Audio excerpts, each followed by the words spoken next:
Shalom, shalom. This video is about the prophet portion for Parashat Vayeshev. It is from the prophet Amos, chapter 2 verse 6 up to 3 verse 8. But you really should, once you start reading up to there, you should read to the end, to chapter 9 verse 15. So 2.6, 2 verse 6, chapter 2 verse 6 up to the end of Amos. Only 9 short chapters. There is a well-established pattern in Amos's book that for 3 and even 4 sins, Adonai will not forgive the different nations mentioned, but then they added a 5th sin to seal their fate. In this week's Torah portion, as an extract from Amos's book, Adonai says the same about Israel. Israel is called Joseph here by Amos, and also Judah. So the two nations, the dynamic we saw between Judah and Joseph, that same dynamic is here, not between those two nations, but Amos speaking to both of them separately and together, and the dynamic is with Adonai. Amos's prophecy echoes what transpired in the Vayeshev Torah portion between Joseph and his brothers. The brothers saw Joseph's sin as, first one, the bad report of Genesis 37 verse 2. Secondly, Genesis 37 verse 3's favoritism of father Jacob towards Joseph. And then the third and fourth sins were Joseph's dreams of Genesis 37. And then Joseph's 5th sin against them was looking for them again when they were out shepherding their flocks in order to give another report to their father Jacob on the work. We observe the same pattern regarding the house of Judah in Genesis 38 as well. Judah's sins were that he sold his brother into slavery. His 2 sons, Er and Onan, were evil in Adonai's eyes, and Judah's 4th sin was to withhold his younger son Shelah from Tamar.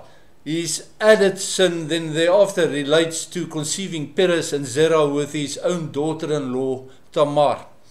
Good day, my name is Barney de Klerk. I'm not a Bible teacher, I'm a student of God's Word, and I love sharing with you what I'm learning from this week's scripture portions and the prophet portion specifically in this video.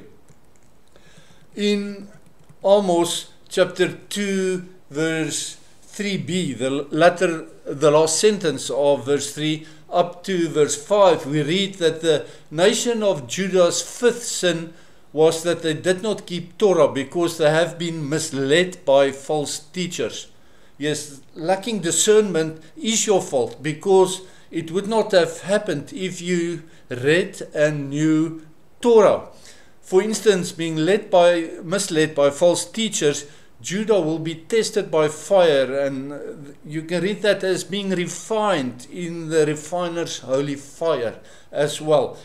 But the same applies to us. We have a responsibility to measure what our teacher preach from their pulpits against.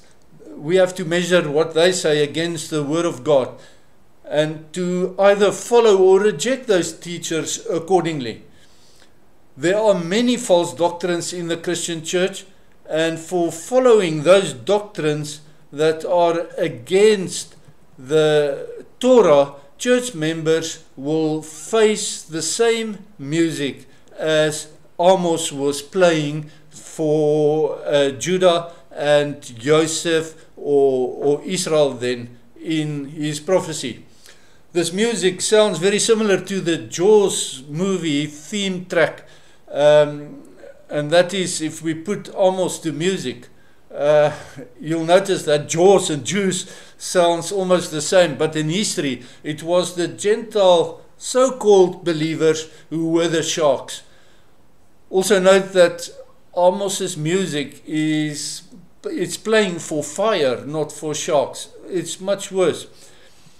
In Amos to verse 6, up to the end of this portion and beyond, in fact, right up to the end, in chapter 9, verse 15, we read that Israel, that's the 10 tribes, just like the tribe of Judah, the 2 tribes, Israel's 5th sin was akin to selling Joseph to buy sandals, in that the wealthy people did not care for the poor. That's Amos 2, verse 6 and 7.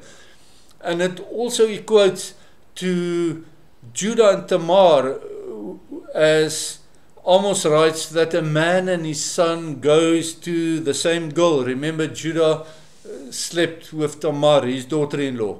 So here Amos writes about a man and his son going to the same girl.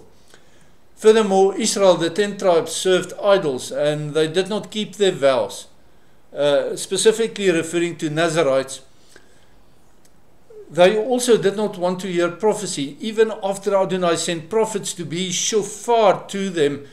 After he revealed his anger to them through the prophets, they did not want to hear it. In short, neither Judah nor Israel did Torah.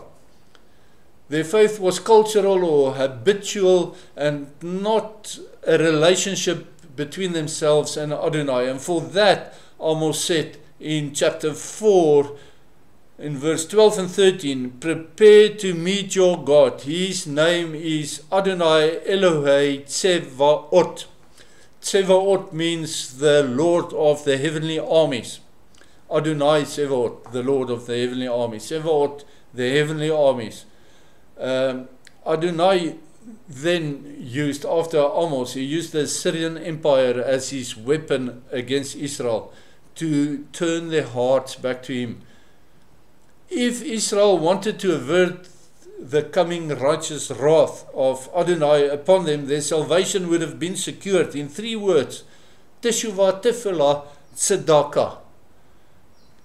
Teshuvah means a return to God's Torah ways. Tefillah, to pray for forgiveness. Tzedakah, to let their faith be shown in good deeds towards the poor and towards the needy. But they did not heed, and Nebuchadnezzar swept them away like a flood. In our postmodern time, it is no different for the nations of the world. We have hated Israel, the Jews, because they are Adonai's favorite sons. We have sold them down the river.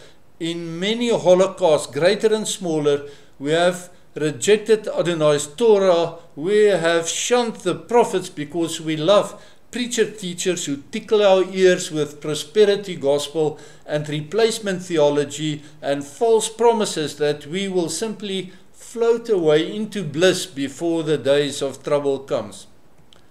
The righteous wrath of Adonai will soon be poured out on the peoples of the world.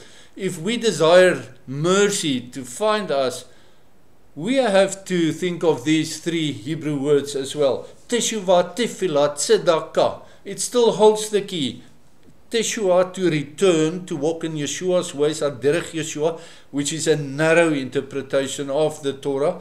Tefillah, to pray to him for forgiveness. Tzedakah, to let our faith be visible in good deeds that we do towards other people.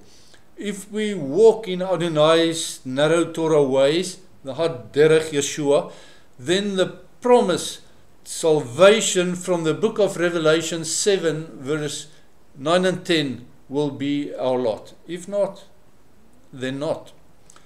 Amos is a prophet that is well worth your time to study in depth. I hope this short talk about these couple of verses will encourage you to do so. I pray that Adonai Eloheinu will bless you and keep you, that he will shine his face upon you and be gracious to you.